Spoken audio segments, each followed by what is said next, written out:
Hi guys, welcome back. So today's workout was honestly a bit of a random session for me. It was one of those days where I went in and every time I needed something, that was the one thing that was taken. So I just ended up doing a bunch of alternative exercises the whole workout. It's fine, it happens. I had already planned on filming my workout, so this is what I did. Now I knew I wanted to focus more on quads and glutes this workout. I threw in some calves because why not? And then ended with some abs because again, why not? So as you see, I first started with Bulgarian split squats. Now I do mine supported, but you do not have to. I did 4 sets of 10 to 12 reps, and you want to increase the load as needed set to set. As long as you're sticking around that 10 to 12 rep range, you are good. I wanted to do a bit of a mix between a glute dominant and a quad dominant setup. So I had a slight hinge forward to get my glutes a bit more stretched, but I kept my stride a little more in just to get a little bit of extra knee drive. I had my glutes on fire, my quads were on fire. It was a perfect mix for what I was trying to achieve.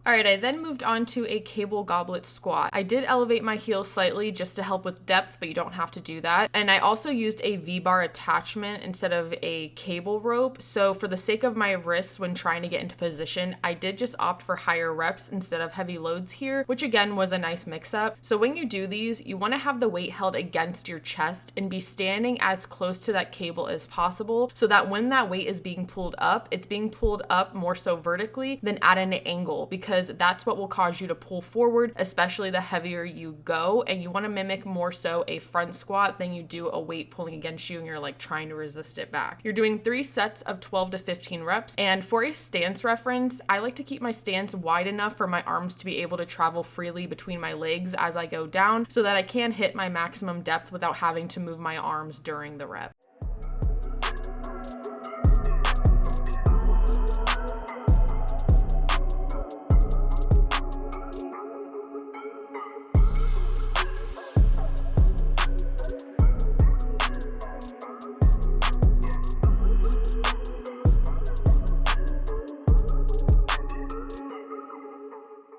Next up was one of my favorite leg press variations, and that's an upright or horizontal B stance leg press. When I'm trying to bias my glutes with any single leg type leg press work, the horizontal leg press is my favorite machine for it. So I am placing my working foot high for a more glute bias press, but because it is B stance, that other leg, although it's only taking on about 30-ish% or maybe even less with this machine, percent of the load, that quad will be on fire because your knee is in flexion at a varying degree the entire set. So you got your working side glute on fire, then you'll have your quad on fire on the other side. It's just the best time. So make sure when you set up for this that you have the seat as far in as you comfortably can have it to maximize your range of motion and get as deep of a stretch in your glute as possible as you push that weight back. So you're doing 3 sets of 8 to 10 reps on each leg per set.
Then here's that calf work I was talking about earlier. So I decided to throw in some calves because I haven't in a while, and I thought, why the heck not? So I always do high rep work for calves, and I just keep it real simple. Here I did 12 to 15 reps, got a nice squeeze pause at the top of each rep, really focusing on that contraction, and then I just kept it moving.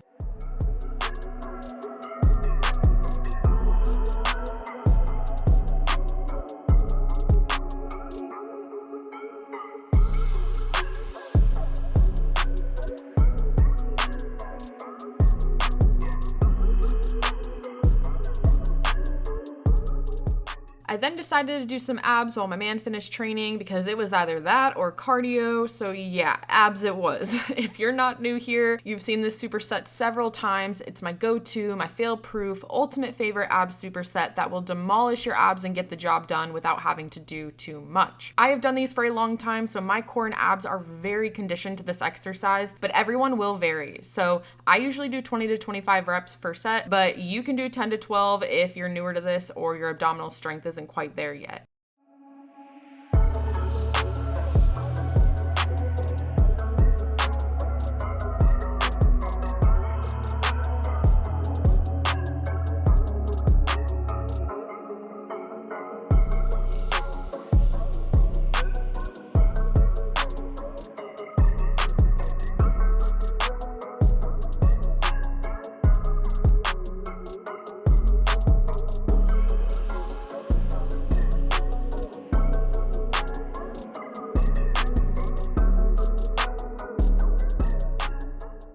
Then you're immediately going to flip over and get into lying leg raises. And to make sure that these aren't just a hip flexor exercise and that you're actually contracting your abs, you want to make sure you're doing that hip up action you see me doing. And then to make sure your core is engaged the entire way through, make sure that your back is staying flat against the floor as you bring your legs down. The stronger your core, the lower you will be able to bring your legs to the floor without your lower back lifting. So just adjust how low you bring your legs depending on where your core strength is at. And as you improve and your core gets stronger, the lower and lower you will be able to bring them. You're doing 3 sets of 10 of these and you are done. So if you try this workout out, let me know how it goes. My workout programs, Gymshark codes for some cute gym fits, all that good stuff is down in the description box below. Don't forget to subscribe if you haven't already, and I will see you all in the next one. Bye guys.